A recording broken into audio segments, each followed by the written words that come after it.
આજે આપણે 8 જાન્યુઆરીના બધા કરંટ અફેર જોશું. કયો દેશ બ્રિક્સનો 11મો સંપૂર્ણ સદસ્ય બન્યો? ઇન્ડોનેશિયા, ઓસ્ટ્રેલિયા, પાકિસ્તાન અથવા નેપાળ?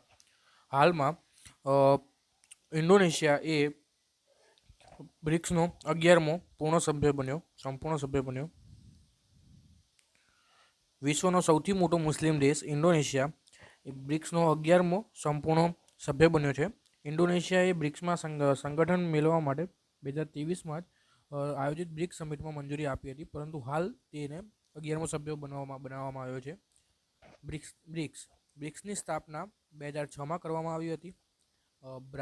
પહેલા શરૂઆતમાં બ્રાઝિલ, રશિયા, ભારત અને ચીન દ્વારા બ્રિક્સની સ્થાપના કરવામાં આવી હતી.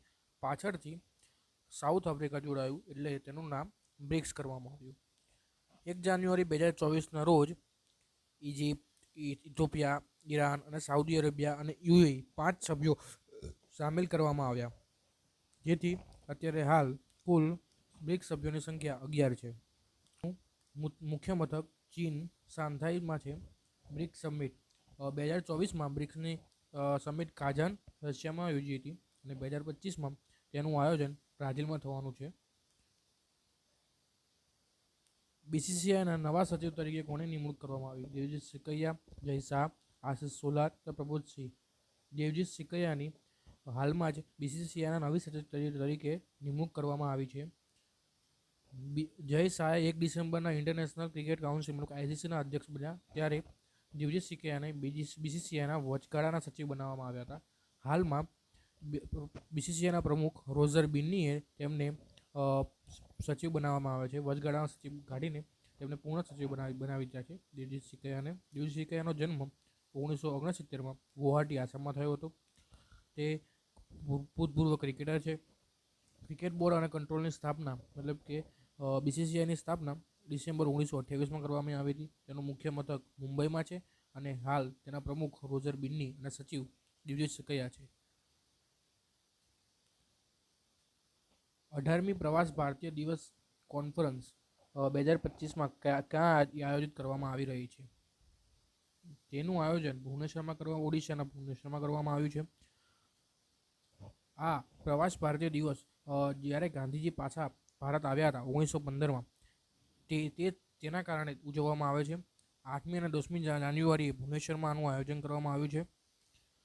વડાપ્રધાન આ મોદીનું કાર્યક્રમનું ઉદ્ઘાટન કરશે. અને આ વખતની પ્રવાસ ભારતીયનું થીમ વિકસિત ભારતમાં એનઆરએસનું યોગદાન અને વિકસિત ભારતમાં ડાયસ્પોરાનું યોગદાન. આ કોન્ફરન્સનો મુખ્ય અતિથિ ત્રિનિદાદ અને ટોબેગોના પ્રમુખ ક્રિસ્ટિના કાલા કંગાલો દ્વારા વર્ચ્યુઅલ રીતે સંબોધિત કરવામાં આવશે.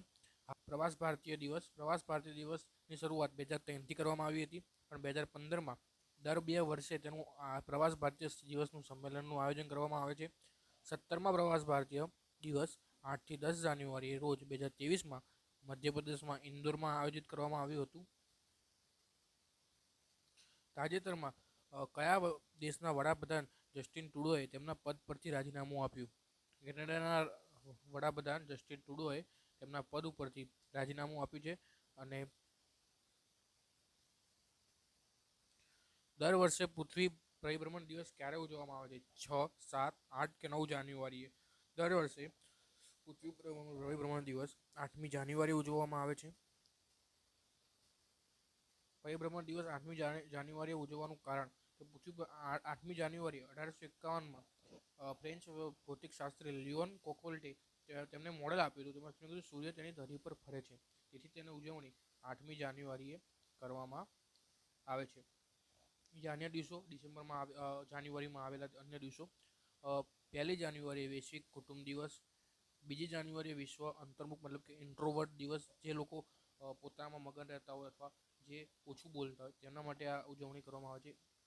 4 જાન્યુઆરીએ વિશ્વ બ્રેલ દિવસ, બ્રેલ લિપિ દિવસ, અને 6 જાન્યુઆરીએ વિશ્વ યુદ્ધ અનાથ દિવસ, કે જે વોરમાં જે અનાથ થઈ ગયા હોય તેમના માટે તેમને સહાનુભૂતિ આપવા માટે આ દિવસ મનાવવામાં આવે છે.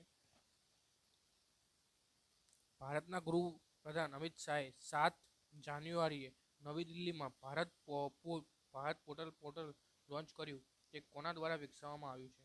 તેનું સીબીઆઈ દ્વારા વિકસાવવામાં આવ્યું છે. તેનું કાર્ય શું છે? ભારત પોર્ટલ જે અમિત શાહે નવી દિલ્હીમાં ભારત પોર્ટલનું ઉદ્ઘાટન કર્યું. દેશની કાયદા, ધારો કે કોઈ અપરાધી એક રાજ્યમાં બીજા રાજ્યમાં ભાગી જાય છે, તે રાજ્યને બહુ તકલીફ પડે છે, તો આ પોર્ટલ તેની જાણકારી પોર્ટલ ઉપર મૂકી દેવામાં આવશે, જેથી કોઈ પણ આખા ભારતની એજન્સી દ્વારા તેને જાણકારી મળશે અને તેને સરળતાથી પકડી શકશે. ભારત પોલના માળખા સાથે ભારતની દરેક એજન્સી અને દરેક રાજ્યની પોલીસ તેની મદદથી ખૂબ સરળતાથી ઇન્ટરપોલ સાથે જોડાઈ શકે છે.